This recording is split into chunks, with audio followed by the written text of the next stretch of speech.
Hi guys, ഇന്ന് നമ്മൾ ഉണ്ടാക്കാൻ പോകുന്നത് മുട്ടക്കറിയും ഗോതമ്പ് ദോശയാണ്. ചട്ടി വെച്ച് കടുക് പൊട്ടിക്കുന്നു. മുട്ടക്കറിക്കുള്ള ഇൻഗ്രീഡിയൻസാണ് സവാള, വെളുത്തുള്ളി, പച്ചമുളക്, തക്കാളി, വേപ്പില. കടുക് പൊട്ടി, വെളുത്തുള്ളി, വെള്ളം ഉണ്ടാവും, സവാള,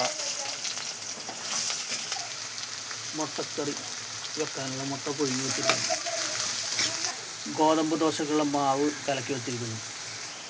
കറിവേപ്പില, പച്ചമുളക് എല്ലാം കൂടെ ഒന്ന് വഴറ്റിയെടുക്കണം. കുറച്ച് താമസം പൊടികളിട്ട് കൊടുക്കാം. മഞ്ഞൾപ്പൊടി അര ടീസ്പൂൺ, മല്ലിപ്പൊടി 2 ടീസ്പൂൺ, കാശ്മീരി മുളക് പൊടി 1 ടീസ്പൂൺ, വെള്ളത് 2 ടീസ്പൂൺ, ഗരം മസാല 1/2 ടീസ്പൂൺ.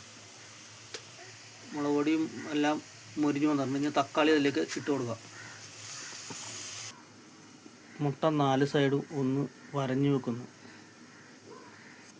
എരിവും ഉപ്പൊക്കെ കയറാൻ വേണ്ടിയാണ് ഇങ്ങനെ അരിഞ്ഞു കൊടുക്കുന്നത്.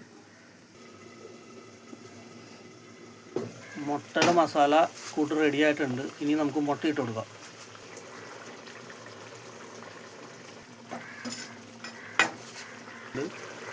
മുട്ടക്കറി റെഡി. ഇനി ഗോതമ്പ് ദോശ തൊടാനുള്ള പാൻ അടുപ്പത്ത് വെച്ചിരിക്കുന്നത് ചൂടാകട്ടെ. പാൻ ചൂടായിട്ടുണ്ടെങ്കിൽ മാവ് ഇട്ട് കൊടുക്കാം.